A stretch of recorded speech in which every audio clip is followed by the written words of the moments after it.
بسم اللہ الرحمن الرحیم، السلام علیکم۔ پرانا خلاف رائے کے ساتھ میں افتخار کاظمی اور سائفر کو سازش بنانے پر عمران خان کو عمر قید ہو سکتی ہے، یعنی 14 سال قید کی سزا ہو سکتی ہے، اس کا اشارہ دے دیا وزیر قانون نے۔ اور بشا بی بی بھی خان صاحب کے خلاف کیا گواہ بننے جا رہی ہیں، اور 1 2 3 گواہ کون کون سے ہیں، کچھ نام سامنے آ رہے ہیں جو کہ خان صاحب کے خلاف وعدہ معاف گواہ بننے کے لیے تیار بیٹھے ہیں۔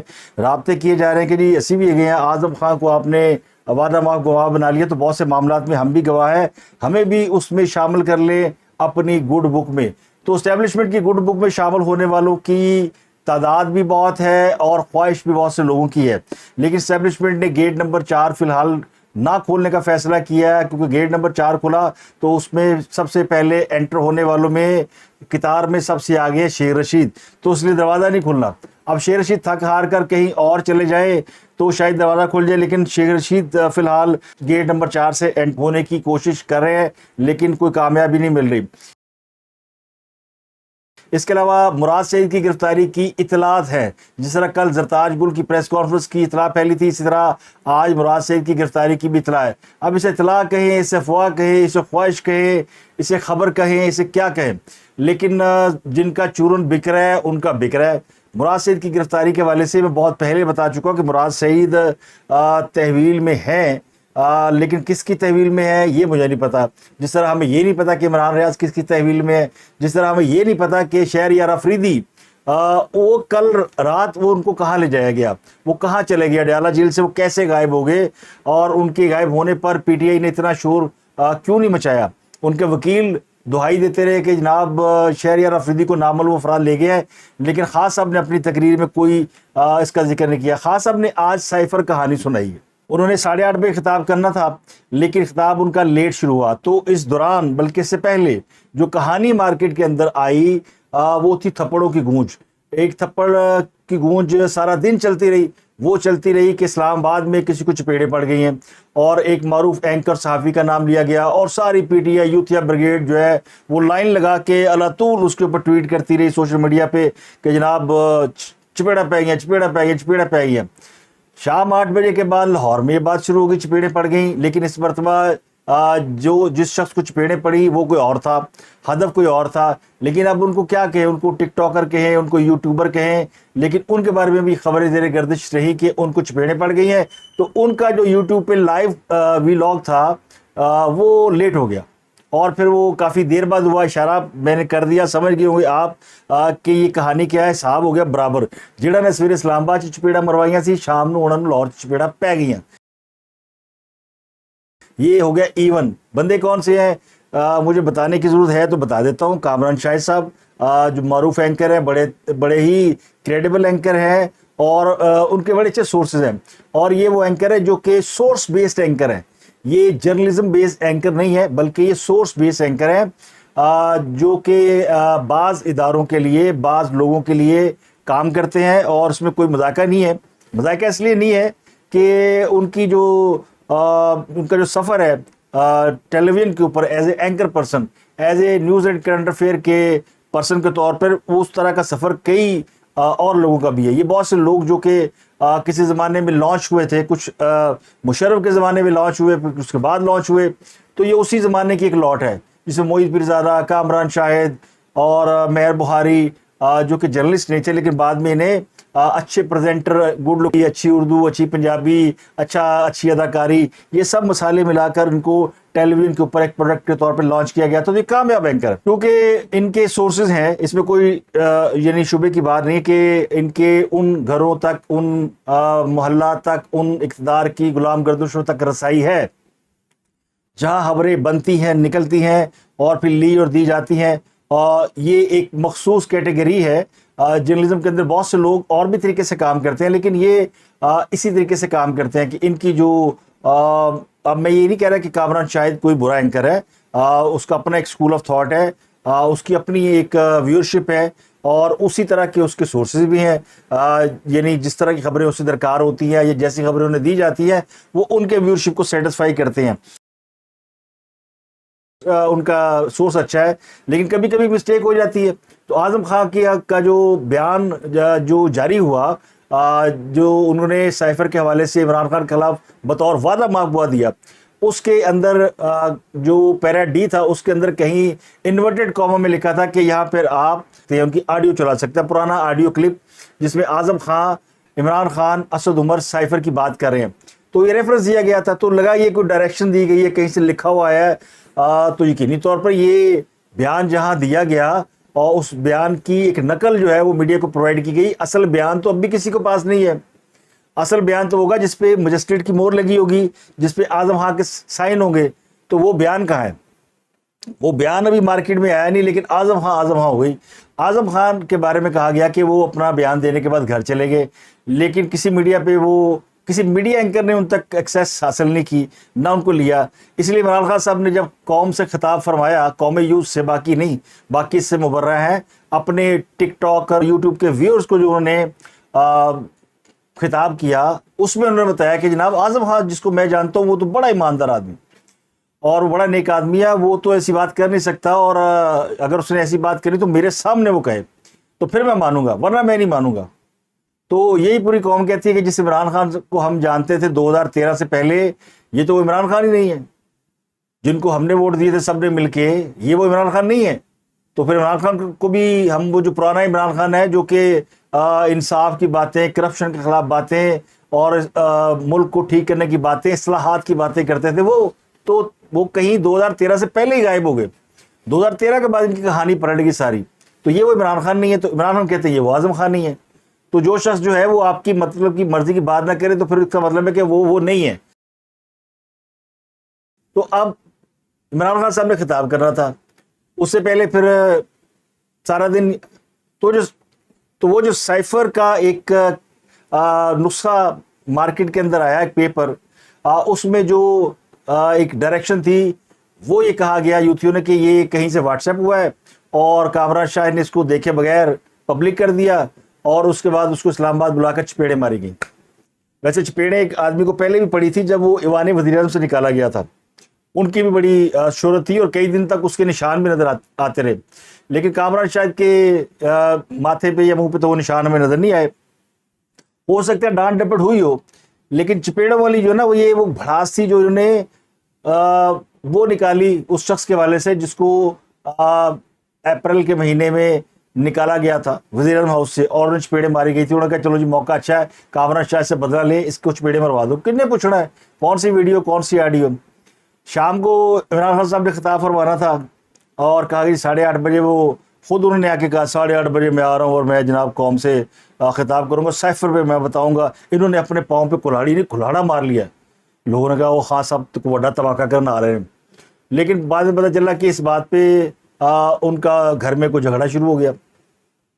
وکیل شکیل آئے، بیگم صاحبہ نے بھی سمجھایا کہ آپ خواہ بونگی مار جائیں گے تو یہ نہ کریں، یہ جو آپ سائفر کے معاملے میں کچھ بول دیں گے وہ آپ کے خلاف استعمال ہو جائے گا۔ قانونی ماہرین بلائے گئے، اور پھر اس کے بعد بند کمرے میں دونوں میاں بیوی میں تکرار بھی ہوئی، پھر سونا چپیڑا بھی بجیاں۔ اب کس کو پڑی یہ نہیں پتا، لیکن وہ جو در و دیوار ہے اور ان کے بھی کہتے ہیں کان ہوتے ہیں، تو انہوں نے کہا کہ یہ چپیڑے پڑی ہیں۔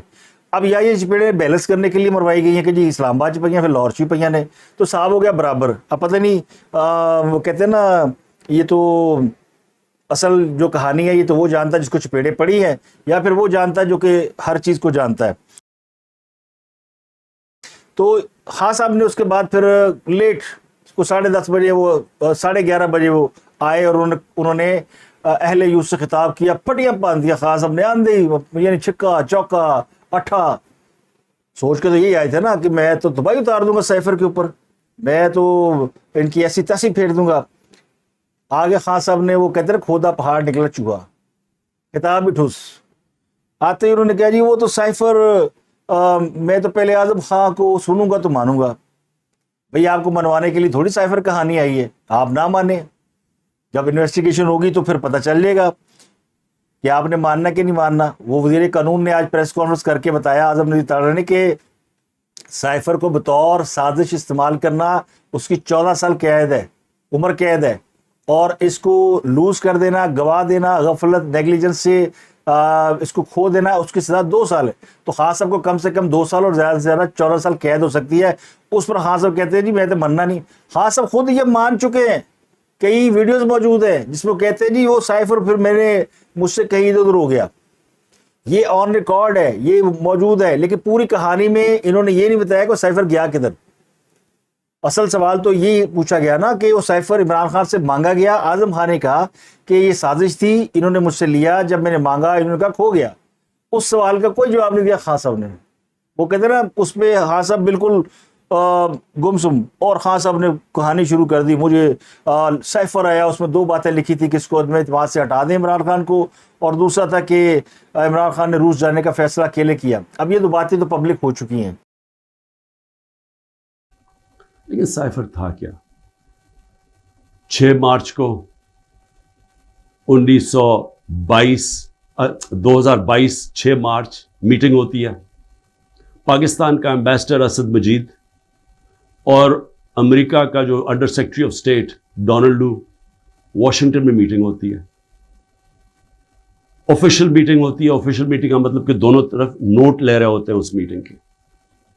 اس میٹنگ کے بعد ایک سائفر کا مطلب ہوتا ہے ایک خفیہ, ایک کوڈ کے اندر میسج بھیجی جاتی ہے, جو کہ ساری دنیا میں آپ کے جو ہمارے جو ایمبیسڈرز ہوتے ہیں وہ ساری دنیا میں ہر ملک کے ایمبیسڈر اپنے فارن آفس کو خفیہ میسیجز بھیجتے ہیں جس کو سائفر کہتے ہیں. وہ سائفر آتا ہے پاکستان, اور وہ میں جب پڑھتا ہوں تو اس میں کیا لکھا ہوتا ہے. سائفر میں 2 مین چیزیں ہیں, باقی تو اور بھی چھوٹی موٹی چیزیں ہیں. سب سے بڑی چیز لکھی ہوتی ہے کہ جی عمران خان کو آپ نے عدم اعتماد کی ووٹ میں پاکستان کے پرائم منسٹرشپ سے ہٹانا ہے. اور ایک اور چیز لکھی ہوتی ہے کہ عمران خان نے اکیلا فیصلہ کیا کہ روس جانے کا. آپ کو پتہ ہے روس اور تب تک جنگ شروع ہو چکی تھی روس کی یوکرین میں, تو عمران نے اکیلے نے فیصلہ کیا. جبکہ اسد مجید ہمارے ایمبیسڈر کہہ رہے ہیں کہ نہیں, عمران خان نے اکیلا فیصلہ نہیں کیا, یہ سب سٹیک ہولڈرز نے مل کے فیصلہ کیا تھا. پاکستان میں مجھے کون ہٹا سکتا تھا؟ ایک ہی آدمی, جنرل باجوہ. سائفر تو جنرل باجوہ کے لیے ہے, اس نے بھیجا ہے. تو میرا خیال ہے ایک قانونی ماہرین نے مشورہ دیا ہو گیا 2 گلا کر دو, باقی گلا نہ کرنا. پتہ نہیں وہ باقی باتیں کیا ہے کہ نہیں ہے, لیکن خان صاحب نے یہ 2 باتیں ہی کرنی تھی, اور اسی کو انہوں نے اپنی پولیٹیکل کمپین کا حصہ بنایا. کسی کو میر جعفر کہا, کسی کو میر صادق کہا, کسی کو گالیاں دیں, اسٹیبلشمنٹ کو برا بھلا کہا, جنرل باجوہ پہ سازش کا الزام لگایا, اور جو نئی حکومت بنی اس کو امپورٹڈ حکومت کہا. امریکہ کے خلاف جہاد شروع کیا, اس جہاد کی بنیاد پہ پاکستان میں فساد پھیلایا. تو کیا کچھ نہیں کیا خان صاحب نے اس کی بنیاد پہ. اور پھر انہوں نے کہا جی میں سائفر دیکھ کر حیران ہو گیا, یہ پیغام کس کے لیے تھا؟ تو یہ پیغام تو جنرل باجوہ کے لیے تھا. بڑے سمجھدار ہیں خان صاحب. جنرل باجوہ کے لیے پیغام تھا, اور پیغام کس کا تھا؟ کسی امریکی اہلکار کا. جب امریکی اہلکار نے یہ پیغام دیا تو کیا امریکہ کی حکومت کی مرضی اس میں شامل نہیں تھی؟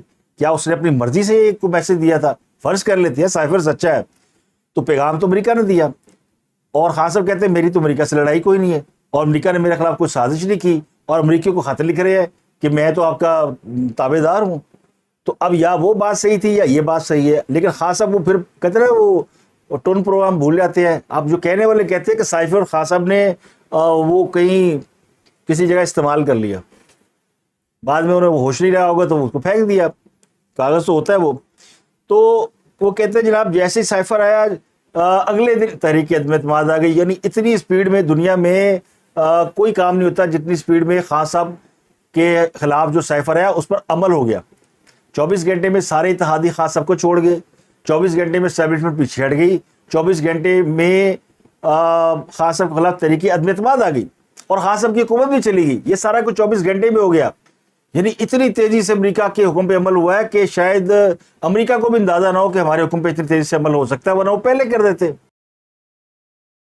تو 24 گھنٹے میں اتحاد ٹوٹ گئے, فوج پیچھے ہٹ گئی, خان صاحب کو نکال باہر پھینکا گیا. پھر کرونا کی تعریفیں کہ جی میری اس وقت مجھے نکالا گیا جب میں نے کرونا پہ کنٹرول حاصل کیا, یعنی کرونا میں بڑا کامیاب رہا, یعنی کوئی معیشت زیادہ وہ نیچے نہیں گئی. تو خان صاحب کو یہ نہیں پتا کہ پاکستانی قوم کے اندر کتنی کیپیسٹی ہے. جب ایٹمی دھماکے کیے تھے نا تو دنیا نے پاکستان پہ پابندیاں لگا دی تھی اور پاکستانی بھوکے نہیں مرے تھے. تو اس لیے دنیا یہ سوچنے پر مجبور تھی امریکہ سمیت کہ پاکستان کی جو اکانومی ہے یہ گرے اکانومی ہے, اس کے بارے میں ہمیں پتہ ہی نہیں ہے کہ ان کے پاس کتنا پیسہ ہے. تو اس لیے وہ پاکستان کے اوپر اعتماد نہیں کرتے تھے. اور اب بھی کرونا کے دنوں میں وہی گرے اکانومی تھی جس نے پاکستان کو سروائیو کرایا. لوگوں کے پاس گھروں میں پیسہ ہے, بینکوں میں نہیں ہے, بینکوں پہ اعتبار نہیں کرتے اور گھروں پہ زیادہ چھپا کے رکھتے ہیں. ابھی لوگ ڈالر خرید کے بیٹھے ہوئے ہیں. تو یہ خاص ہم نے کوئی بڑا کمال نہیں کیا تھا. آج بھی پاکستان کی جو گرے اکانومی نا, بلیک اکانومی, جو لوگ ٹیکس نہیں دیتے, پیسہ چھپا کے رکھتے ہیں, جن میں ایلیٹ کلاس شامل ہے. تو اب دوسری بڑی خبر یہ ہے کہ جناب جو کہنے والے کہتے ہیں, خاص طور کے بڑے قریبی لوگ, انہوں نے دعویٰ کیا کہ جناب اگلی گواہ بشرا بی بی ہیں, اور بشرا بی بی کے جو پہلے شوہر سے بچے ہیں وہ پاکستان سے باہر گئے ہوئے ہیں, اور وہ بھی یعنی رابطے کر رہے ہیں کہ ہمیں بھی آپ وعدہ معاف گواہ کے طور پر اگر کہیں گے تو ہم بات کر لیں گے, کیونکہ اگر ہم پاکستان میں رہ ہی نہیں سکتے اور تو فائدہ کیا ہے اتنے پیسے کمانے کا. وہ بینٹلے گاڑیاں جو ہم نے لی تھی وہ کہاں چلائیں؟ باہر تو لوگوں کے پاس ایسی ہزاروں گاڑیاں ہیں, تو پاکستان میں بینٹلے گاڑی چلانے کا مزہ ہی کچھ اور ہے نا. تو ٹیکا دے پاکستان جگہ ہے, وہ بھاگے ہوئے پاکستان, جو پاکستان میں نہیں ہے. تو ذرا یہ کہتے ہیں کہ جناب وہ بھی اگلے مرحلے میں گواہ ہو سکتے ہیں. گواہ یہ 1, گواہ 2 زرتاج گل کا نام آ رہا ہے کہ جی وہ گواہ ہو سکتی ہیں. اب مجھے اس کے بارے میں کنفرمیشن نہیں ہے, لیکن کچھ دوست کہہ رہے ہیں کہ وہ بھی کسی وقت پریس کانفرنس کر کے خاص کی منجی ٹھوک سکتی ہیں. تیسرے گواہ مراد سعید کہ جی وہ بھی پکڑے گئے ہیں, وہ اب گواہی دیں گے, وہ کچھ کہانیاں کھولیں گے. اور 2 گواہ اس کے علاوہ ایسے ہیں جن کے بارے میں کہا جاتا ہے کہ وہ بالکل ریڈی ہیں, لیکن ان کا جو دھماکہ ہے اس کا بھی وقت نہیں آیا. وہ ہے پہلا عمران ریاض اور دوسرا ہے چودھری پرویز علی. چودھری پرویز علی ترلے کر لیا کہ میرے کو پریس کانفرنس کرا لو, جو کہو گے میں کر دیں گا. اور ایک اور بندہ شہریار افریدی, تو گواہ کی تو لائن لگی ہوئی ہے. کہتے ہیں نا آندے جاؤ لنگ دے جاؤ آندے جاؤ, کچھ اس قسم کا کام چل رہا ہے. تو گواہ 1 2 3 4 5 یعنی لائن لگی ہوئی ہے. اب خاص صاحب کا جو خطاب لیٹ ہوا اس کے بارے میں ایک اور پروپیگنڈا کیا گیا. او جی خاص صاحب کو سمجھا رہے ہیں, روک رہے ہیں, یعنی بعض طاقتیں آ گئی, انہوں نے کہا خاص صاحب کچھ گل نہ کرنا. خاص صاحب نے کہا میں بڑا بڑا دھماکہ کروں گا. شروع کا سے مجھے نکالا توشاہانہ القادر ٹرسٹ اور مجھ پہ قاتلانہ حملہ اور میرے پہ نالائق لوگ بٹھا دیے, اور ایسے تو کچھ نہیں ہونے لگا. یہ ٹوٹل خطاب تھا خان صاحب کا 5-6 یعنی حرفوں میں. تو خان صاحب کے مستقبل کا نقشہ بڑا واضح ہے, سب کو پتا کہ جناب کیا ہونے لگا ہے. تو خان صاحب نے سائفر کہانی پبلک کر دی, بڑا آ کے یوتھیوں کو انتظار کرایا 4 گھنٹے کہ پتہ نہیں خان صاحب کیڑا توپ دا گولا رکھ کے مارن گے اور اڑا کے رکھ دیں گے حکومت کو. تو کہنا وہ یہ چاہ رہے تھے کہ جناب یہ جو انہوں نے سائفر کی کہانی کھولی ہے یہ تو ان کے خلاف استعمال ہوگی, کیونکہ انہوں نے اس لیٹر کی بنیاد پہ میرے خلاف تحریک عدم اعتماد لے کر آئے. یہ تو آپ پہلے دن سے کہہ رہے ہیں. اب خان صاحب کو جواب تو یہ دینا چاہیے کہ سائفر جب ایف آئی اے نے اس کی انویسٹیگیشن شروع کی تو آپ پھر ہائی کورٹ میں کیوں چلے گئے, آپ نے اسٹے آرڈر کیوں لیا؟ خان صاحب اسٹے آرڈر لے کر بیٹھے تھے ہائی کورٹ سے کہ سائفر کی تحقیقات نہ کی جائے. یہ اسی طرح خان صاحب نے کہا کہ انہوں نے اپنے پاؤں پہ کلاڑی ماری ہے, جس طرح یہ کہتے تھے نا تحریک عدم اعتماد کے موقع پہ کہ اب موقع ملا میں ایک ہی بال میں 3 وکٹیں اڑاؤں گا, تو اگلوں نے مار مار کے نا ان کا بوتھا سجا دیا. تو خان صاحب نے بے شرمی کی ویسے حد کی ہوئی ہے اور جھوٹ بولنے کی, اور وہ ان کو بالکل اس کا احساس نہیں ہوتا کہ وہ جھوٹ بول رہے ہیں اور اپنی بات سے پھر رہے ہیں. بڑا کمال ان کو اس کے اوپر حاصل ہے, اور پھر جو ان کو فالو کرتے ہیں وہ بھی بڑے با کمال ہیں. وہ کہتے ہیں جی عمران خان نجائز بچی کا باپ ہے تو پھر کیوں ہے؟ عمران خان نے کوئی بغیر نکاح کی عورت رکھی ہوئی تھی, بعد میں شادی کر لی تو پھر کیوں ہے؟ ان کے نزدیک یہ کوئی جرم نہیں ہے. عمران خان جھوٹ بولتا ہے کوئی بات نہیں, وزیر اعظم ہمیں عمران خان چاہیے کیونکہ پھر ہمیں ملے گی آزادی جو ہم نے سوشل میڈیا کو دیکھ دے کے اپنے اندر ایک تخیلاتی دنیا آباد کر لی کہ ہم بھی ایسے ہو جائیں. دوجے دم منہ لال تھے چپیڑا مار مار کے لال کر لیے, تو پھر وہ عمران خان کے ہوتے مل سکتی اور کسی کے ہوتے نہیں مل سکتی. اور خان کے خطاب میں ایک اور چیز ہوئی کہ جب خطاب لیٹ ہوا تو وہاں سے ٹویٹ ہونا شروع ہو گئے, او جی انٹرنیٹ خراب ہو گیا. وجہ بتائی گئی جی انٹرنیٹ خراب ہے تو اس لیے خان خطاب نہیں کر رہا, اور یوتھیے وہی بیٹھ کے ٹویٹ کر رہے ہیں انٹرنیٹ خراب ہے انٹرنیٹ خراب ہے. تو جس انٹرنیٹ کے ذریعے یہ ٹویٹ کر رہے تھے وہ ان کے ابا جی نے چلایا ہوا تھا, وہ بھی تو انٹرنیٹ تھا نا جس کے ساتھ ٹویٹ کر رہے تھے. تو یہ وہ جو بے شرمی کا ایک پیٹرن ہے نا, وہ جیسی کوکو ویسی کوکو کے بچے. اپنا گردنوا کے لوگ بہت خیال رکھیے.